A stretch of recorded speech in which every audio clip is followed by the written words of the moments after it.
There's a famous picture that's going around of a girl who's allegedly underage. Plenty of well-known celebrities right there in the picture. If you're a big star who used to go to a lot of Diddy parties right now, you are sweating.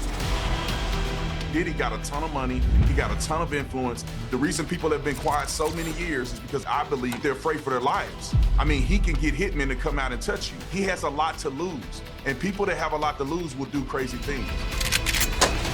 It does look ridiculous in light of other well-known defendants who are charged with similar types of crimes. They are getting out. They are posting large multi-million-dollar bails. It doesn't seem reasonable that he wouldn't be given that same consideration.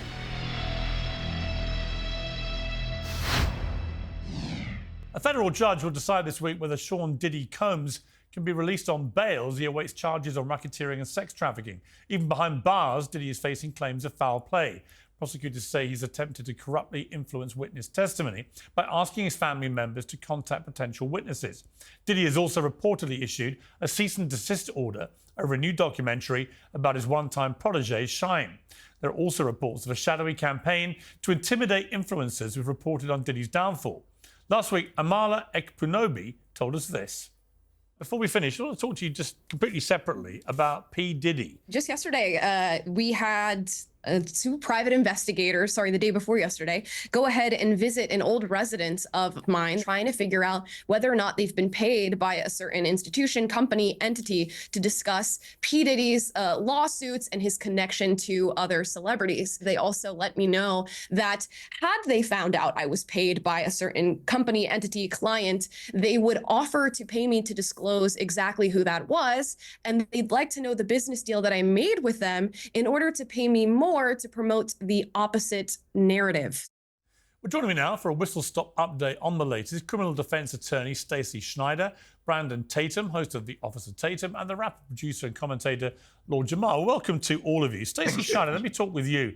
From a legal perspective, obviously Diddy's in deep trouble, but all these extra things that have been bubbling around, talk of maybe corrupting potential witnesses, etc., etc. How much worse is that all potentially making his situation? A whole lot worse, Piers. That type of conduct, if it's really going on, can be introduced into the trial in front of the jury, and it shows indicia or consciousness of guilt. Someone trying to corrupt the proceedings, allegedly. Now, this has been alleged, but they're saying, the prosecution brought up in his past bail hearing last week that he was abusing his phone privileges in prison. Now, he has a set list of people he can call out to, and he allegedly was using other inmates' phone lines or phone time to call out to people he wanted to speak to, and they were alleging that could be witness tampering, and that's a really bad move on anyone who is incarcerated pending trial. Officer Tatum, I mean, it just seems to be a scandal that with every week gets more fuel, more fire, more names enter the kind of rumour mill about this. Do you think we're looking at something that could just be a lot bigger than people realise? Hey, Pierce, I think 1,000%.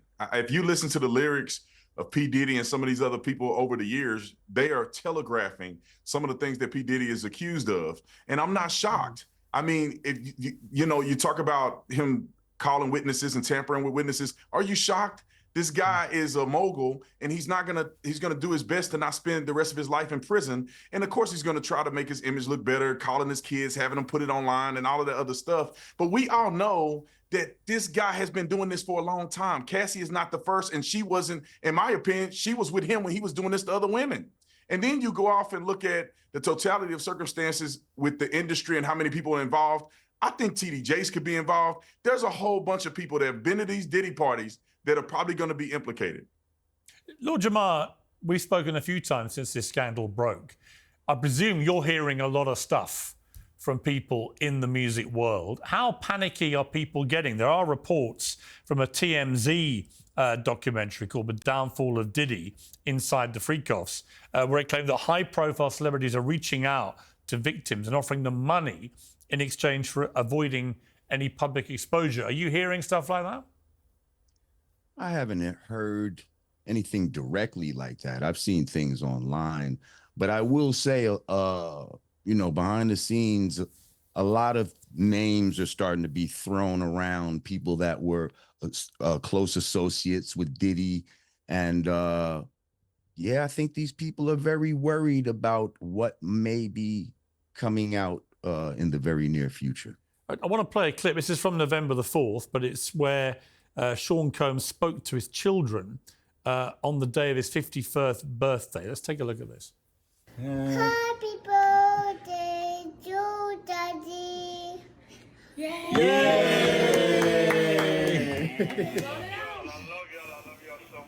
We love you too. Love you, Pastor. I can't wait to see y'all. Yeah. Can't wait to see y'all. And I just want to say I'm proud of y'all. I'm proud of y'all, especially the girls. I mean, all of y'all. But just for being strong. Thank y'all for being strong, and thank y'all for being by my side and supporting me. I love y'all. I got the best family in the world. Miss Stacey Schneider, we saw that, obviously put out on social media, designed to make him look like a good father, good family man, the last person who could possibly be guilty of these incredibly serious things he's been charged with.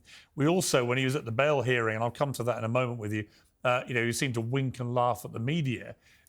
His own behaviour here, how relevant will that be in the general mix? So prosecutors raised that video we just saw with the family as him trying to allegedly tamper with the jury pool and create this image, but I don't really buy it. And as a criminal defense attorney, I don't think there was much wrong with the family video. He wasn't signaling to witnesses in the case. He wasn't commenting on the evidence in the case. He wasn't even declaring his innocence. He was merely sending out a video of his family wishing him well for his birthday. And when he goes to trial, there is no doubt in my mind, and I know as an attorney, I would tell him to do this. I would have his family sitting in the front row behind him, showing their support. It's very important that you show that people, are vested in the outcome of the case, that you have family members involved. And it's important. This man is in media, and I don't blame him for trying to sway the optics and show he's a good family guy. I think that has no effect on the outcome of the case, and it should not affect bail. But he's done plenty of other things that are going to go against his getting bail, and this should be the least of it. Yeah, I mean, on the issue of the bail, the court rejected the idea that Diddy be kept under house arrest at his island home in Miami.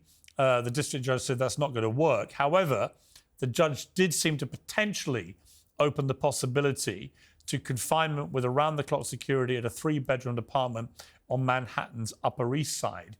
I mean, from everything you've gleaned from this case, Stacey, how likely is it that he will be let out on bail? So I'm calling it 50-50 right now.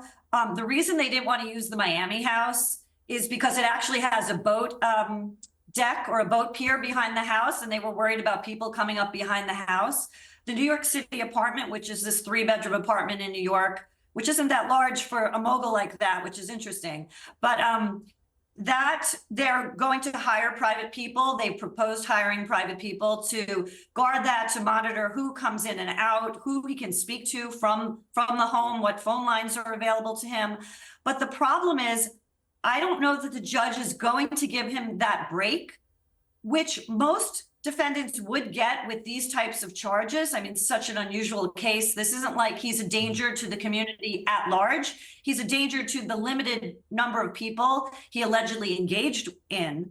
But I think that the use of his resources, extending out, and his alleged attempts while he's in prison to reach out to witnesses potentially is going to hamper the judge's decision to let this happen.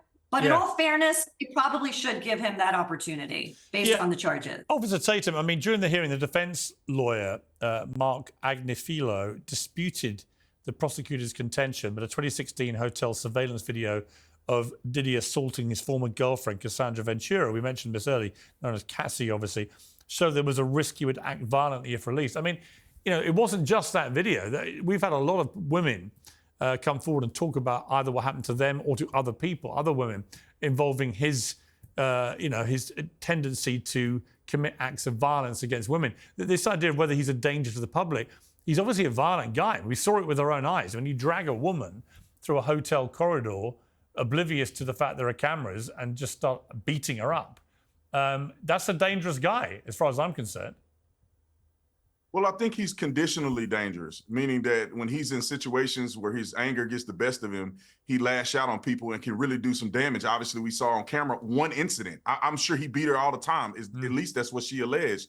So I think that when they're looking at whether or not he's consistently violent, it's not like he's in the streets doing drive-by shootings and got bodies on his record. So they're not going to consider him to be a present dangerous person. However, his financial means and the history of alleged things that he's been involved in, which using other people to commit crimes, is the thing that I think they should be most worried about. P. Diddy got a ton of money. He got a ton of influence. The reason people have been quiet so many years is because I believe, and this is my opinion, I think that they're afraid for their lives. I mean, he can get hitmen to come out and touch you. Right. And he's rapped about it. He's been involved with situations like that. People think he has something to do with Tupac's death. And so I think that they should consider that him being out could cause him to use other people to act on his behalf to do violent things to get him out. He has a lot to lose, and people that have a lot to lose will do crazy things. Yeah, I mean, Lord Jamar, I mean, look, he's always portrayed himself, yes, as a mogul, but also as a bit of a gangster.